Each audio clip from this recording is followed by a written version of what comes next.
प्रातः क्लास चल रहा था 14/4/1968। रविवार को दूसरे पेज की मध्याह्न में बात चल रही थी। बाबा ने मिसाल दिया दुनियावी नाटकबाजी का है। जैसे दुनिया में नाटक खेलते हैं, फिल्मों में खेल खेलते हैं, ड्रामाबाजी करते हैं, तो ड्रामा का नाम देते हैं ना फिल्म का, है। तो ऐसे ही तुम्हारा तो बेहद का नाटक है। उस नाटक में ये बोर्ड पर लिखना चाहिए कि आज इस पॉइंट पर समझाएंगे, तो उस तुम्हारे सेंटर के ऊपर वो पॉइंट से फिरते रहना चाहिए, एक के बाद एक नए नए पॉइंट, नए नए प्रकरण, नई नई बातों पर तुम क्लैरिफिकेशन देते रहेंगे। जैसे उन्हों का अखबार होता है ना दुनिया वालों का, उसमें भी पढ़ता है ना कि भाई अब ऐसे सिनेमा हॉल में ये फिल्म आने वाली है, होता है ना। हाँ, तैसे तुम्हारी भी ये नई नई पॉइंट्स की लिस्ट निकालनी चाहिए। फिर आज इस बात के ऊपर समझाया जाएगा, मनुष्य राम राज्य में कैसे जा सकते हैं। वो तरीका क्या है, उस तरीके के ऊपर समझाया जाएगा। जैसे है नई नई आत्माएं जो देवी देवता सनातन धर्म की आ रही है ना अभी, जैसे राजीव दीक्षित है, तो पहले से अनाउंसमेंट कर देता है ना, है क्या इस पॉइंट पर समझाऊंगा, तो उसी पॉइंट पर सारा 1-2 घंटे जो भी उसका भाषण चलता है, चलता रहता है ना। तो ऐसे तुम्हारे भी पॉइंट्स की लिस्ट होनी चाहिए, समझा ना। रावण राज्य से राम राज्य कैसे जा सकते हैं, उस पर तुम्हारा, उस पॉइंट पर तुम्हारा सारा भाषण चले। ऐसे नहीं ब्रह्मा बाबा की तरह। ब्रह्मा कुमारी आज भी कहती है, अरे ब्रह्मा बाबा के मुख से तो ज्ञान सागर बाप है, कभी खेत की कभी खलियान की कहता है। ऐसा होता नहीं है, लेकिन उसका संदर्भ अर्थ जोड़ नहीं पाते। जैसे शास्त्र हैं, शास्त्रों में जो भी सच्चाई है, उस सच्चाई का प्रतीकात्मक और अलंकारिक अर्थ जो भी नए नए मनुष्य, ऋषि मुनि, सन्यासी, विद्वान, पंडित, आचार्य हुए, वो तमो प्रधान होते गए या सतो प्रधान बने। अरे दुनिया ही सत्य युग से है रजो प्रधान, द्वापर युग में और कलयुग में तमो प्रधान होती है। तो जो भी बाद में आने वाले जो युग हैं, उनमें जो भी आत्माएं जन्म लेंगी नहीं आकर के वो सतयुगी देवताओं जैसी होंगी, 16 कला संपूर्ण नहीं हो सकती ना। फिर भी जो भी आत्माएं नहीं उतरती हैं, वो पुरानी जो आत्माएं हैं देवी देवता सनातन धर्म की, जो अंतिम जन्मों में आकर के तामसी बन जाती हैं। कैसी बन जाती? पत्थर बुद्धि की पारस बुद्धि, पत्थर बुद्धि बन जाती हैं। तो उनके मुकाबले जो नई नई राजीव दीक्षित जैसी या विवेकानंद जैसी जो नई आत्माएं उतरेंगी, तो वो टू दी पॉइंट एक ही बात को लेकर के सारा भाषण देंगे कि नहीं। हाँ, तो है एक ही बात और तुम्हारी समझानी है एक ही, सिर्फ वो सुनने से उनको खुशी होती है। क्या कि भाई आज इस बात के ऊपर बाबा की वाणी आएगी या बच्चों की वाणी, नंबरवार बच्चे भी तो हैं। हाँ, अच्छा, तो सोचते हैं ये जा करके भला जा करके सुने तो बेहद के बाप से बेहद विश्व के मालिक बनने का वो वर्षा कैसे मिलता है? कैसे मिलता है? वो ज्ञान के पॉइंट्स बुद्धि में आएंगे नए नए, तभी तो वर्षा मिलेगा ना। हाँ, तो वो आ करके समझो कि कैसे नई दुनिया का वर्षा मिलता है। तो ये टॉपिक्स रोज रोज वो बना के देना चाहिए है कि भाई आज जो है इस पॉइंट के ऊपर ये भाषण चलेगा। बाबा की जो भी जैसे किताबें छपती है ना, छोटी छोटी बुकलेट्स, तो उनमें हेडिंग देते हैं कि नहीं? हाँ, तो वो जो हेडिंग्स हैं ना, हाँ, वो सेंटर में पहले से अनाउंस होना चाहिए कि इस तारीख को ये हेडिंग की बात सुनाई जाएगी, उस तारीख को वो प्रकरण की बात सुनाई जाएगी। अभी ये तो सभी सेंटर्स पर बच्चों को होना ही चाहिए, सभी सेंटर्स पर। जैसे कि ये एक ही टॉपिक के ऊपर है जो लिखी जाती है ना, किताब बुकलेट लिखी जाती है ना। हाँ, और जानते हो कि अखबार में भी ये थोड़ा थोड़ा डालते हैं। हाँ? अभी डालना शुरू किया कि नहीं? हाँ, तो जनरल पब्लिक की जो भी टॉपिक्स हैं वो अखबार वालों को दे सकते कि नहीं दे सकते? दे सकते हैं। तो वो ये जो सन्यासी लोगों का या चिन्मयानंद का, तो उनका तो रोज अखबारों में, बड़े बड़े अखबारों में पढ़ता है कि नहीं? उनका भाषण पढ़ता है कि भाई आज ये 125वां यज्ञ रचा, वो फिर उसमें आज फलाना वो भाषण देंगे। अभी उनके तो सभी भाषण हैं ही, यज्ञ के बारे में हो या कोई भी हो, वो सब झूठ है। क्या यज्ञ क्या है उनका? उनका यज्ञ वही स्वाहा स्वाहा। क्या स्वाहा करते हैं? जौ, तेल है, घी वगैरह। अरे जिन चीजों को खाने पीने से मनुष्यों का पोषण होता है, और अकाल के दिनों में तुमने यज्ञ किया और वो सारी चीजें हाँ ना सारा स्वाहा कर दिया अग्नि में, ये कोई होशियारी हुई? अरे अंधश्रद्धा की हद है, सब कुछ झूठ।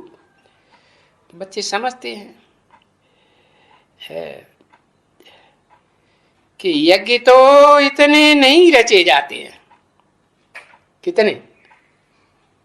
हाँ? जितने हैं यज्ञ माने यज्ञ सेवा। क्या यज्ञ क्या है? तन स्वाहा करो, धन स्वाहा करो, मन के संकल्प स्वाहा करो। है? यज्ञ में स्वाहा किया जाता है ना, तो उस स्वाहा का अर्थ ही नहीं जानते। जानते हैं? हाँ, अर्थ ही नहीं जानते।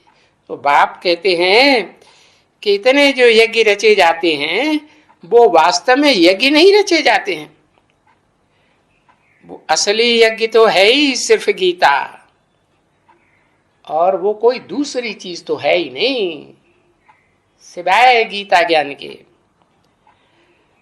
अभी ये यज्ञ यज्ञ यज्ञ जो बोलते रहते हैं, कहते रहते हैं कि बाप ने आकर के यज्ञ तो एक ही रचा है। क्या? अश्वमेध अविनाशी रुद्र ज्ञानी यज्ञ रचा, और एक ही बार रचा कि हर युग में रचते हैं? एक ही बार पुरुषोत्तम संग युग में आकर के एक ही यज्ञ रचा।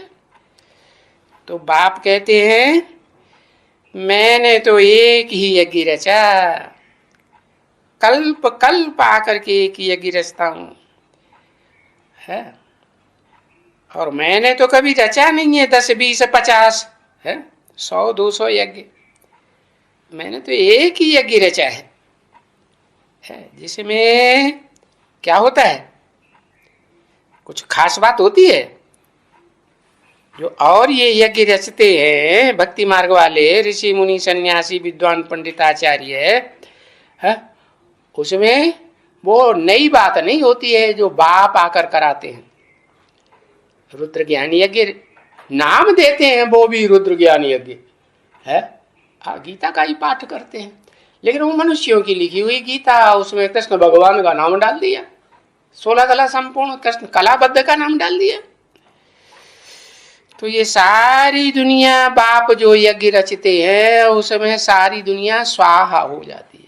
उनके रचे हुए यज्ञों में 2500 साल से ये इतने यज्ञ रचे जा रहे हैं, ऋषियों मुनियों महात्माओं पंडितों आचार्यों के द्वारा। सारी दुनिया स्वाहा हुई है? स्वाहा नहीं होती। तो ये है असली स्वाहा, एवरलास्टिंग, जिसके बाद कुछ भी स्वाहा करने का रहेगा ही नहीं किसी के पास।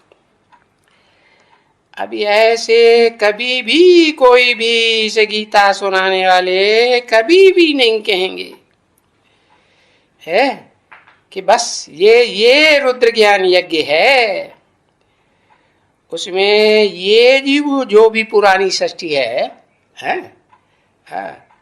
वो कह ही नहीं सकते कि पुरानी सृष्टि स्वाहा हो जाएगी। कहते हैं नहीं, पुरानी सृष्टि स्वाहा होगी। अरे वो तो देखनी चाहिए ना कि कैसे होती है। अरे वो स्वाहा होनी चाहिए। पुरानी जर्जरीभूत सृष्टि है, दुखदाई है कि सुखदाई है? सतयुग स्वर्ग को कहेंगे सुखदाई सृष्टि है, वो तो भगवान ने बनाई, ऊंच से ऊंच भगवान को कहा जाता है। बाकी ये मनुष्य जो है देहधारी, ये तो मनुष्यों को क्या कहा जाता है? नरक कहा जाता है ना। नरक क्या रचेगा? नरक ही रचेगा ना। ये जो यज्ञ रचते हैं फिर वो सारे पिछाड़ी में बस पूरा ही यज्ञ पूरा हो गया जो भगवान ने आकर के रचा। बाकी ये तो विद्वान पंडित आचार्य कुछ न कुछ जलसा करते ही रहेंगे और करते ही होंगे दुनिया में है। अभी अकाल पड़ने वाला है ना, भयंकर अकाल पड़ेगा है, तो क्या करेंगे वो बोई है, जाओ तेल घी वगैरह स्वाहा करेंगे कि नहीं? हाँ, स्वाहा स्वाहा करते रहेंगे, जलसे करते रहेंगे, कुछ न कुछ करते ही रहेंगे। और यहाँ तो तुम बच्चे जानते हो कि यहाँ जो भी पुरानी दुनिया है वो सारी पुरानी दुनिया कलयुग अंत में स्वाहा होगी। उनके यज्ञों में तो नहीं स्वाहा होगी। और इस यज्ञ में तो जो बाप रचते हैं सारी पुरानी दुनिया कलयुग अंत में स्वाहा खत्म हो जाएगी है। क्या नाम दिया भक्ति मार्ग में? स्वाहा। स्व माने आत्मा। हाँ माने अरे आत्मा के पास कुछ नहीं रहा। आत्मा को इस सृष्टि, आत्मा आत्मलोक से इस सृष्टि में आती है तो क्या मिलता है? तन मिलता है देवताओं को है, राक्षसों को राक्षसी तन मिलता है, दैत्यों को दैत्यों का तन मिलता है कि नहीं? मनुष्यों को मानवीय तन मिलता है, तन मिलता है। और दुनिया के 9 रतन, 9 प्रकार के रतन मिलते हैं कि नहीं है? सोना चांदी हीरे जवाहरात मिलते हैं। तो धन मिलता है, अखूट धन मिलता रहता है। तो धन भी मिलता है, तन भी अच्छे से अच्छे सुंदर सुंदर चेहरे मोहरे, शरीर लंबे चौड़े भी, गोरे चिट्ठे भी मिलते रहते हैं। तो तुम जानते हो ये सब कुछ तन धन और ये जो मन के ढेर सारे संकल्प करते रहते हैं अच्छे बुरे, ये चाहिए वो चाहिए, कामनाएं करते रहते हैं ना। हाँ।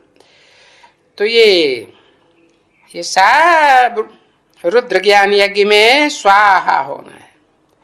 नाम ही है रुद्र। क्या अर्थ हुआ? ये मेरा नाम नहीं है रुद्र। मेरा नाम क्या है? मेरा नाम तो एक ही है, वो कभी बदलता नहीं।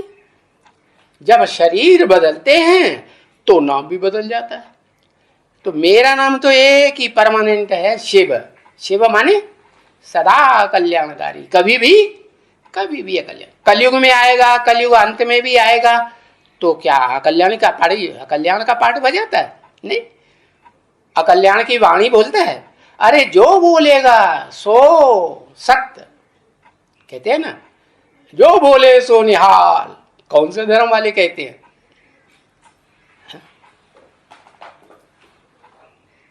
हाँ, सिख धर्म वाले कहते हैं जो बोले सो निहाल, जो बोलेगा वो सत्य बोले, उसमें कोई संशय का सवाल पैदा होता ही नहीं। और गुरु नानक क्या करता है? उसका नानक नाम क्यों पड़ा? क्योंकि जो भी भगवान ने उसके सामने बोला वो ना नहीं करता है, मानता है कि नहीं? सब बातें मानता है। और दूसरे लोग क्या करते हैं? और दूसरे धर्म पिताएं और उनके फॉलोअर्स कुछ न कुछ संशय पैदा करेंगे कि नहीं? हाँ, संशय, ये कैसे, वो कैसे, ये नहीं हो सकता, वो नहीं हो सकता। दुनिया भर की मीन में बाल में से खाल निकाल। अरे ऊंचते ऊंच भगवान जो कुछ भी करेगा, जो कुछ भी सुनाएगा, जो कुछ भी संकल्प मात्र भी कराएगा, वो सत्य ही कराएगा या झूठ कराएगा? है, सत्य ही तो कराएगा। और वो बताते भी हैं। अरे तुम बच्चे क्या प्रश्न पूछेंगे? पहले तुम कुछ जानते थे? पहले कुछ नहीं जानते, अभी हड्डी की गांठ में लग गई तो वहां हम पंसारी बन के बैठ गए, है ना? हाँ, तो वो रुद्र का जो है शिव बाबा का ज्ञान यज्ञ है, जिस ज्ञान यज्ञ से तुम देवता बनते हो। है?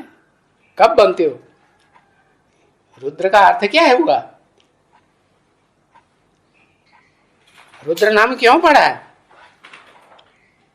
भयंकर रूप धारण करता है, रौद्र रूप धारण करता है। भाई सीधी उंगली से घी नहीं निकलता, तब क्या करते हैं?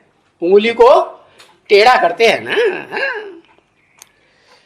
तो देखो, अब नई दुनिया स्थापन होती है और पुरानी दुनिया खलास स्वाहा होती है।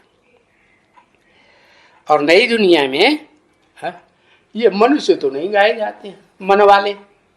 मनुष्य किसे कहा जाता है? जो मनु की औलाद हो सो मनुष्य। मनु क्या करता है? वो तो मनुआ है, मन चिंतन मंथन करता ही रहता है कि नहीं? हाँ, तो अब मनु नाम के 8-10 धर्म पिताएं गाए हुए नहीं गाए हुए? हाँ, वो सब मनन चिंतन मंथन अपना अपना करते हैं। अरे कौन? हाँ, मनु नाम के जो भी धर्म पिताएं हुए वो सब अपना अपना प्रकार के अपना अपना मनन चिंतन जितना समझा है उतना ही करेंगे ना। संपूर्ण तो नहीं समझा, संपूर्ण तो एक ही समझता है। तो वो सब होते तो मनुष्य है ना। मनुष्य माना मन वाले, मन उनका चलायमान होता है, चंचल होता है। पर उनको कहा ही जाता है, उन मनुष्यों को जब बाप आते हैं उनको मनुष्य से क्या बनाते हैं? नर से नारायण बनाते हैं, नारायण जैसा बनाते हैं। एक जैसा नारायण 100% बनाते हैं कि नंबरवार बनाते हैं? नंबरवार ही बनाएंगे ना। तो उनको कहा जाता है फिर नंबरवार देवता है। सब फर्स्ट कुरी के देवताएं होंगे कि पीढ़ी दर पीढ़ी नीची कुरी के बनते जाएंगे, कलाएं कम होती जाएंगी। तो मनुष्य सृष्टि है कैसे नीचे उतरती है वो बाप बतलाते हैं, समझाते हैं कि हम मनुष्य से देवता कैसे बनते हैं। उल्टी चाड़ी चढ़ते हैं तो मनुष्य से देवता बनते हैं। जो मनुष्य है मन चंचल चलाता रहता है, ये चाहिए वो चाहिए, कामनाएं करता रहता है ना। तो सब कामनाएं इच्छा मात्रम अविद्या, कुछ संकल्प नहीं, फुल स्टॉप। क्या? न अच्छा संकल्प न बुरा संकल्प। बस मैं आत्मा ज्योति बिंदु, मेरा बाप भी ज्योति बिंदु। इस स्टेज में टिकने वाले जो होते हैं उनको फिर देवता कहा जाता है। देवताएं किसको याद करते हैं? अपन को भी आत्मा को भी ज्योति बिंदु रूप में समझते हैं, और जिसको देखेंगे उसको भी ज्योति बिंदु आत्मा के रूप में देखेंगे कि नहीं है? तो आत्मिक स्थिति में जो रहने वाले होते हैं उनको देवी देवता कहा जाता है। तो देवता बनते हैं। तो मनुष्य सृष्टि बाप भी ऐसे समझाते हैं, देवता बनाए देते हैं मनुष्य से। और गायन भी है, मानुष से देवता किए करत न लागी। वाह, क्या 500-700 करोड़ों को मानुष से देवता बनाए देते हैं? नहीं, कितनों को बनाए देते हैं?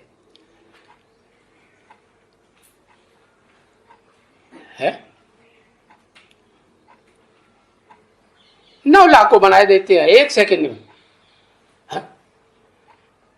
राजा जनक के लिए गाया हुआ है 1 सेकंड में जीवन मुक्ति, कि सबके लिए 1 सेकंड में जीवन मुक्ति। 9 लाख हो जाएंगे 1 सेकंड में जीवन मुक्ति पाने वाले। हाँ, 2.25 लाख। अच्छा, 2.25 लाख कौन से? चंद्रवंशी की सूर्यवंशी? 1 सेकंड में सारे ही। हाँ, एक ही निकलता है जो 1 सेकंड में, जिसका नाम है जनक। जन माने जन्म देने वाला, का माने करने वाला। क्या करता है? जन्म देने का काम करता है। काहे को जन्म देता है? मिट्टी के पात्र बनाता है। कोई पुराना शहर, पुराना गांव है ना, है? कौन सा पुराना गांव है जो गाया जाता है कि वहां मिट्टी के बर्तन बनाने वाले कुम्हार बहुत थे? वहां भारत में भी लिखा हुआ है, कामपिल्ली नगर है ना, कपिल मुनि की बसाई हुई नगरी कामपिल्ली नगर। तो बताया कि मनुष्य से देवता बनाए देते हैं, तो उसमें सभी देवी और देवताओं का राज्य होता है। नीच कोटि के देवी देवताएं बने हो, कैसे बनते हैं? नीच कोटि के ब्राह्मण बनते हैं। कम कुरी के 9 कलाओं का 9 कुरी के ब्राह्मण होते हैं ना, तो कोई कम कुरी के बनते हैं, कोई ज्यादा कुरी के बनते हैं। तो ज्यादा कुरी के बनते होंगे तो बहुतों से पैदा हुए ना, है कि एक से पैदा हुए? हाँ, एक से पैदा हो तो सूर्यवंशी, फिर अलग अलग पीढ़ियां बदलती जाती हैं। तो देवताओं का राज्य होता है नंबरवार पुरुषार्थ अनुसार। ब्राह्मण सो देवताओं का राज्य। ब्राह्मण सो ही देवता बनते हैं ना। अब जिस कोटि के ब्राह्मण बनेंगे उसी कोटि के देवता बनते हैं। नीची कोटि के ब्राह्मण तो नीची कोटि के देवता।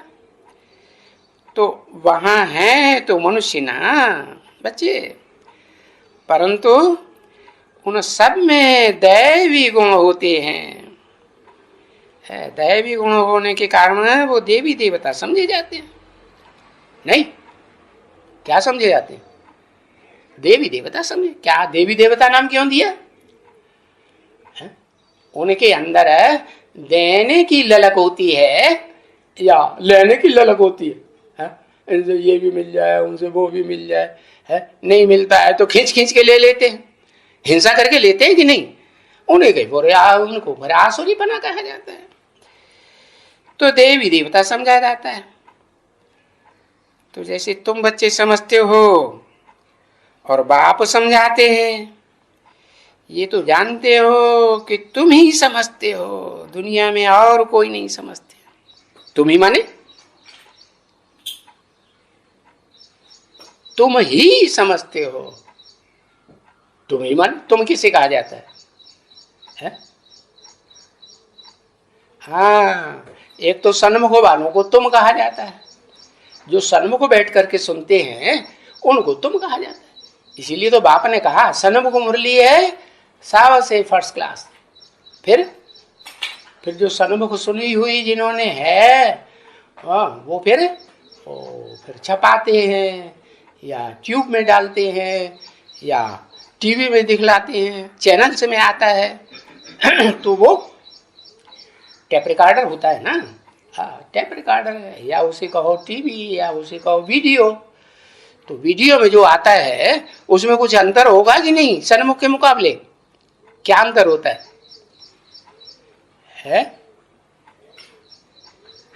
सन्मुख में वाइब्रेशन होता है, डायरेक्ट वाइब्रेशन मिलता है।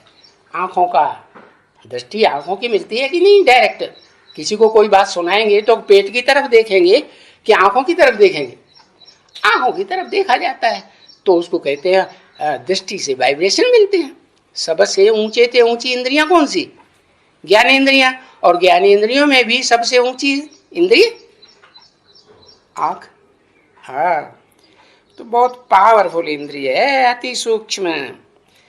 तो वो तुम सन्मुख बैठने वाले ही तुम ही जानते हो, और तो कोई भी मनुष्य नहीं है इस दुनिया में, है न चंद्रवंशी है, न इस्लाम वंशी है, न बौद्धि वंशी है, न क्रिश्चियन वंशी है, जो इस ज्ञान को तुम बच्चों के अलावा डायरेक्ट समझते हो। जो ज्ञान सूर्य से डायरेक्ट आकर के सुनते हैं, साक्षात सन्मुख बैठ करके, वो ही समझ सकते हैं। ओम।